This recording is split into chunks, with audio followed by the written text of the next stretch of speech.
Assalamualaikum teman-teman, kembali lagi di Teknik Ambo. Pada video kali ini kita akan membahas materi tentang peraturan regulasi ketenaga listrikan. Masih materi semester 1 untuk mata kuliah instalasi listrik 1. Oke. Nah, peraturan atau regulasi ketenaga listrikan. Agar sektor ketenaga listrikan dapat menyediakan tenaga listrik yang andal, aman, dan memperhatikan lingkungan, efisien, dan berbagai macam hal yang bersifat positif, maka disusunlah kerangka regulasi yang meliputi 6 aspek ini. Yang pertama yaitu aspek keteknikan.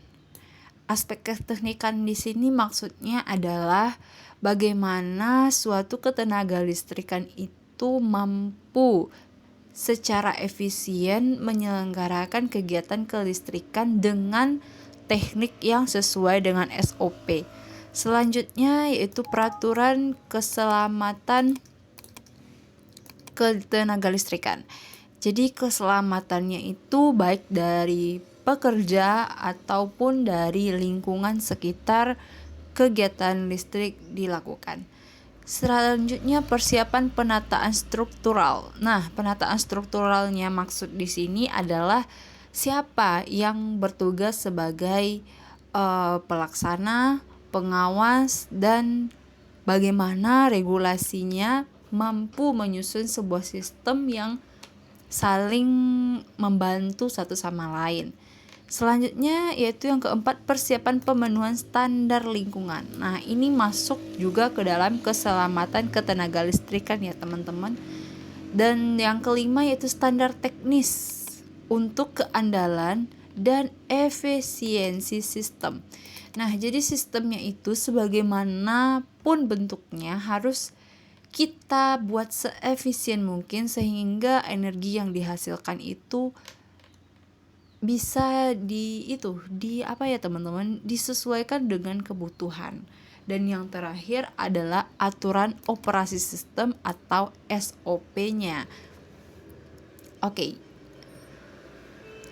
Nah, selanjutnya kita masuk ke sisi instalasi tenaga listrik. Nah, yang pertama yaitu semua fasilitas yang digunakan untuk pembangkit, mulai dari pembangkit ya teman-teman, transmisi, distribusi, pemanfaatan tenaga listrik. Yang pemanfaatan tenaga listrik ini bisa kita bilang juga sebagai konsumen, baik konsumen rumah tangga atau konsumen industri. Selanjutnya yang kedua yaitu rancangan, konstruksi, pengujian, pemeliharaan, dan bagian-bagiannya itu harus mengacu ke standar dan peraturan. Jadi peraturan itu dibuat untuk sebagai standar pelaksanaan aturan kegiatan ketenaga listrikan. Kedua yaitu dari sistem peralatan dan pemanfaatan tenaga listrik. Nah, yang pertama, peralatan listrik yang dijual dan instalasi tenaga listrik yang dibangun setelah 2005 itu harus memenuhi spesifikasi teknik, standar kinerja, dan keselamatan. Itu yang pertama. Yang kedua yaitu setelah tahun 2010, termasuk yang dibangun sebelum tahun 2005 ya teman-teman, itu wajib memenuhi standar. Itu yang kedua. Dan yang ketiga, peralatan pemakaian tenaga listrik yang terhubung ke jaringan wajib memenuhi persyaratan untuk menjaga faktor daya. Nah, faktor daya ini juga mempengaruhi nantinya listrik yang dihasilkan dari pembangkit, yang dibuat dari pembangkit, didistribusikan dan sampai ke pelanggan atau konsumen. Nah, untuk regulasinya sendiri kita di sini mengacu pada PUIL 2000 di mana ada 4 hal yang dibahas, yaitu mulai dari perancangan sistem ketenaga listrikan, lanjut ke pemasangan, lanjut ke pengamanan hingga pemeliharaan.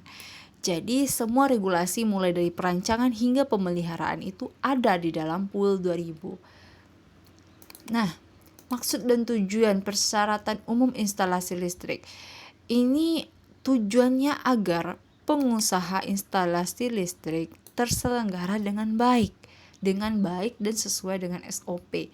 Nah, untuk menjamin keselamatan manusia dari bahaya kejut listrik. Tentunya manusia yang berada di kitaran atau lingkungan instalasi listrik ya, teman-teman. Nah, semuanya itu bertujuan untuk menjaga keamanan dan perlindungan seluruh makhluk hidup maupun perlindungan lingkungan. So, begitu mulia ya, ini diciptakan supaya supaya kelistrikan yang kita susun ini mampu membantu masyarakat dalam kegiatannya dan juga mampu menyelamatkan habitat asli tumbuhan atau hewan atau manusia yang ada di sekitar itu. Jadi semua diperhatikan demi keselamatan dan kesejahteraan semua.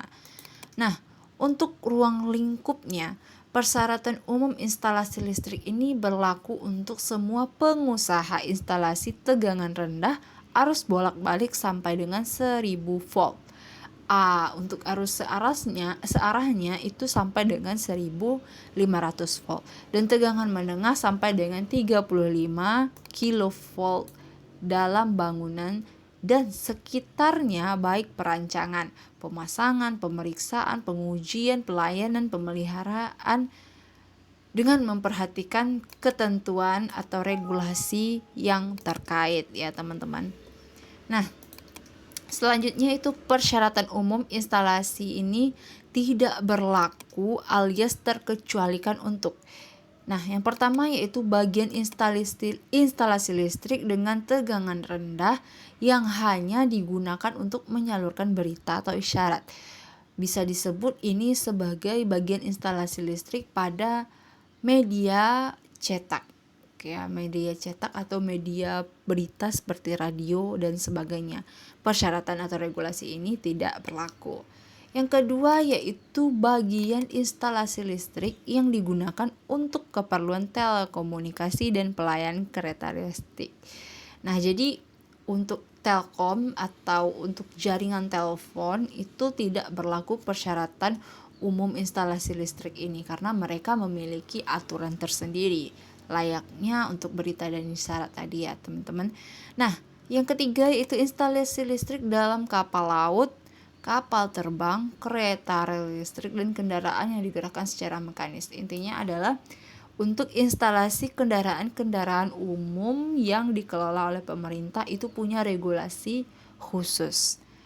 Yang keempat ada instalasi listrik di bawah tanah dalam tambang. Jadi ini punya SOP yang lebih ketat, punya peraturan yang lebih mengikat. Jadi mereka tidak menggunakan syarat-syarat untuk instalasi umum.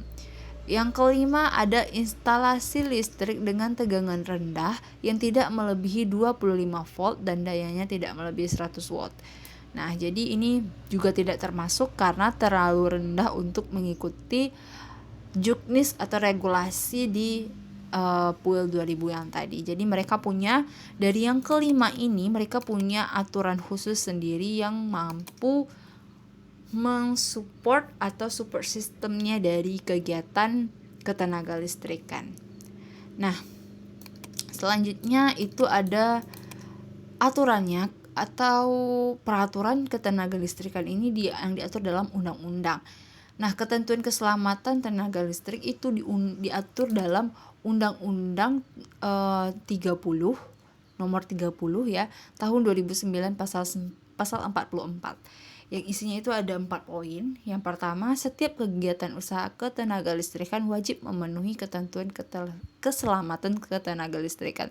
So, intinya adalah dalam undang-undang ini juga mengacu atau selaras dengan regulasi-regulasi ketenaga listrikan sebelumnya seperti PUIL dan permen lain-lainnya. Yang kedua yaitu setiap instalasi tenaga listrik yang beroperasi wajib memiliki sertifikat layak operasi. Dan ini juga sertifikat ini disertifikasi oleh lembaga resmi yang memang menaungi ketenaga listrikan. Selanjutnya itu setiap peralatan dan pemanfaatan tenaga listrik wajib memenuhi ketentuan standar nasional atau SE. Oke teman-teman, yang keempat, setiap tenaga teknik dalam usaha ketenaga listrikan wajib memiliki sertifikat kompetensi atau SEKOM. Nah jadi bukan hanya alatnya yang SNI, bukan hanya tempatnya yang diatur dengan SOP, tapi SDM-nya, manusia-manusia yang bekerja di ketenaga listrikan juga harus punya sertifikat kompetensi yang menggambarkan kalau mereka itu mampu dan bisa mempertanggungjawabkan kegiatan mereka ya teman-teman. Oke, nah selanjutnya itu juga ada aturan ketenaga listrikan di PP nomor 14 tahun 2012 pasal 45. Yang mana di sini mereka lebih memfokuskan kepada 3 jenis instalasi ya, mulai dari pembangkit, transmisi hingga distribusi dan sampailah ke konsumen. Nah, yang pertama isinya itu instalasi tenaga listrik terdiri atas instalasi penyedia tenaga listrik dan instalasi pemanfaatan. Yang kedua itu instalasi penyediaan tenaga listrik itu terbagi jadi 3 ya teman-teman, yaitu instalasi pembangkit, transmisi, dan distribusi. Sementara instalasi pemanfaatan itu ada 3 juga, ada konsumen tegangan tinggi, tegangan menengah, dan konsumen tegangan rendah. Dan ini adalah ketentuan-ketentuan yang terkait dalam undang-undang lainnya, dalam peraturan pemerintah, perpres, dan segala macamnya. Jadi teman-teman bisa baca nanti ketentuan-ketentuan ini aku share juga di link description box. Jadi jika teman-teman perlu materinya, teman-teman bisa lanjut aja ke di bawah ya untuk cek materi-materinya, udah aku share di sana. Dan ini semua aku share di sana, mulai dari peraturan-peraturannya ini semua aku share. Nah buat teman-teman, jika ada pertanyaan atau ada penyampaian aku yang salah, boleh banget kita diskusi bareng-bareng. Teman-teman boleh sampaikan pertanyaannya lewat email kita yang aku tempel juga di description box, atau bisa langsung di description boxnya ditanya. Oke teman-teman, semangat lagi terus dan sampai jumpa di video teknik ambo berikutnya. Thank you for watching. Don't forget to like, comment, and subscribe. And assalamualaikum warahmatullahi wabarakatuh.